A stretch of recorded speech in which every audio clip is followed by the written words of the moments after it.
All right, Damien, Jake Epstein here. Appreciate you sending in your video, and nice job. You're one of the 4 finalists. So I don't know who would be more perfect than Judge for you to compare to with your size, because that's something that you got. And pretty cool. Appreciate you sending in your metrics, which is pretty awesome here. You can see your exit speed, 96.6, pretty elite there for your age. Launch angle at about 20 degrees. That's going to be a doubles kind of trajectory for you. And then we can see Judge obviously hit this ball harder because he's a monster and he's awesome. And then his distance. But I wanted to go through here just because I would think that would be one of the guys that you like to see. And I always tell my players, and when I'm doing my scouting and player development stuff, it's, we ask them, who's your comp? Who do you look like? Who do you feel like? Who do you see yourself as? Or if it's a young, international player or a young amateur baseball player, who do they remind me of? Where are they going to project to? So, this player here, when you take your load, pretty good. So things that I look for, how stable are we back here with our stride? Looks like we're hitting off some kind of front toss here, so the ball's going to be dropping a little bit more. Pretty big move to the ball, which, hey, if you can control it, I'm all for it. And if I go here, I'm going to put a timer on how long it takes you to complete this move. Okay, so as soon as you start to pop your front heel, right about there, I usually like to start the timer. And this is going to tell us how long your rhythm takes. Now, most major league players are going to be 0.75 seconds or more in a game setting. You're at 0.93. That is awesome, okay? Especially if this is front toss or something artificial. T-work, I try to have my guys go even slower, and because everything speeds up in games. So if we can be at, like I said, 0.75 or more in games, we are good to go. All right, so we're not rushing. Now, a big move like this should take a second. Okay, guys with big leg kicks should take a second. If we look here with Judge, you can see he just kind of picks his leg up and then brings it down. So the next position we're going to look at is going to be the heel plant position, okay? And so if we get to heel plant, probably, you're kind of between frames. We'll say right here.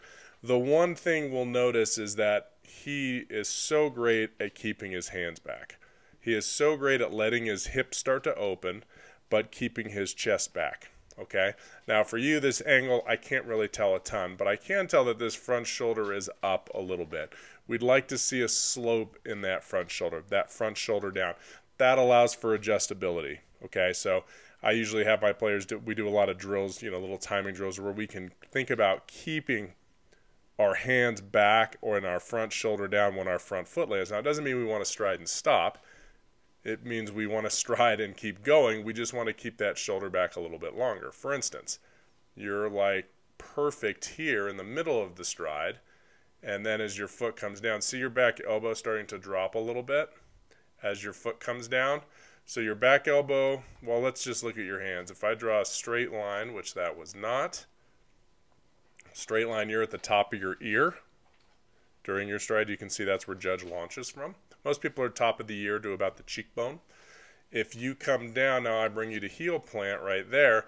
Now notice how your hands have dropped. So that's a swinging motion. You're trying to drop your hands down and through. You're trying to slot your back elbow. Whatever you're trying to do is happening just a little bit too soon.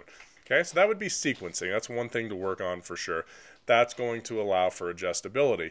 The next move as we begin to rotate, we're going to take your chest to when it starts to open and kind of face your front foot. Okay, this is a checkpoint I always go to. It's called your short approach position. So this pitch that Judge is hitting is down. So his hands are going to drop down a little bit more on this pitch, which is great. What I do want you to notice is how he keeps the knob in front of his back elbow. Okay, notice how he's pulling his right hand in front of his armpit, in front of his back elbow.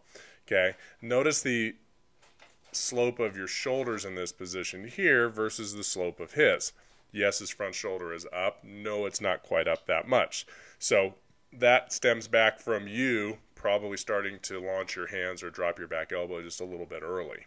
Okay, so again, let's go back to that same position. And then the biggest thing would be this elbow in front of your hands. Now, this video angle is going to make it look worse than it is. Okay, it's not probably whatever that is, the length of your forearm in front.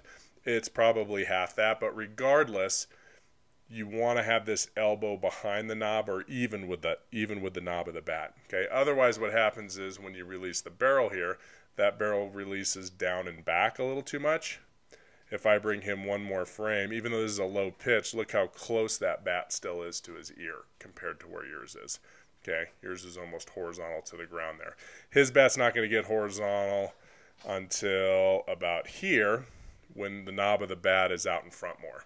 Okay, so if I bring your hands to that position, you can see you get your hands there. You're so athletic to get your hands out in front.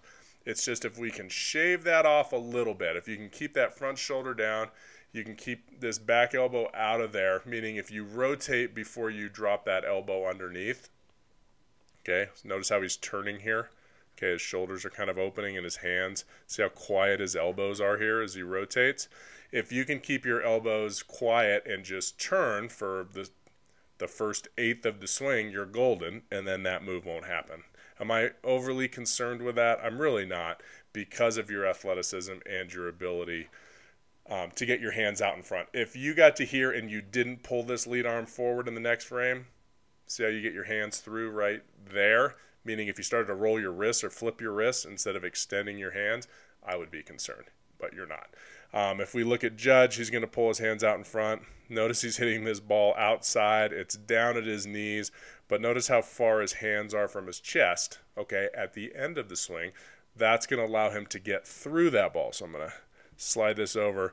Notice as he extends his right arm, you know, one thing I noticed when you were swinging that reminded me of Judge was this, your right hand. See this guy? Trying. See the angle of your right hand there? See his right hand, his thumb? So quiet through contact. There's no flipping. That's really a great attribute because it'll keep you from rolling over too many balls. What would help even more is to get this right arm to release and finish all the way through. Notice how that right arm kind of holds on. If you watch Judge, he kind of extends his right arm. Let's look right in here. Through contact. Okay, that's going to enable him to, yes, hit the ball here, which is probably what he was trying to do. But you know what? He was a little bit early, so he was able to stay through and hit it way out in front. Okay, that's what I would like you to add. Okay, getting that right arm through, because what happens is if we chart your barrel, you know, if we look at his barrel, I don't know what that angle is between those two dots that I drew. You know, he's only swinging up at, say, 10 degrees or so between those dots.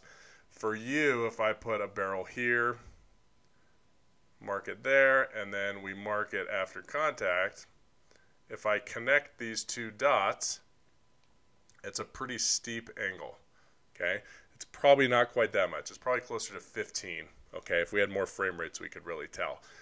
15 or 20 is great if you're hitting front toss, which you probably are, okay? If this is a machine and the ball's only dropping at, say, 6 or 7 degrees, then all of a sudden, if we make contact out here, we're going to end up topping it. If we make contact back here, we're going to foul it back. So what I'm trying to get you to do is flatten out your swing a little bit. This is a fine swing plane if you're facing 70, is it that much? Yeah. If you're facing, 70 mile an hour, 75 mile an hour pitch. And as soon as you get above 85, this pitch here is, your swing plane is going to just have to go a little bit further before it goes out in front. And if you can do that, it's all done back here. It's all done back here, and then it's all done with this right arm extension out in front. Then what happens is, you know what, maybe once in a while when you hit a ball off the end of the bat, you won't. You'll get barrel on it like he did when he was out in front. I mean, you can see we're not always going to make contact with our arm that straight, but he was still able to save that swing by extending all the way through. And by extending, he was able to get to the bottom half of the ball. You can see this ball jumps up with backspin, right? His barrel works that way, and the ball comes off the bat that way. He didn't swing up at 35 degrees. He hit through the bottom half of that ball. Okay? So add those two things. Now, the last thing is, let's be careful here. I don't know if it's because it's BP. It might be. But that's a pretty big move with your back foot. Now, the good news is usually when players do that, I'm going to draw this line kind of on top of your head, a player will lose their posture and their head will come up and out of the swing. You definitely don't do that. You have really good control over your posture. So, again, kind of okay with that. What isn't great about it is if you come off the ground too soon, we're going to lose some ground force. Okay, and I really can't tell without you being on, some force plates. We can't totally tell, but I usually like to see the player's toes. You can see Judge just kind of releases his foot up and in.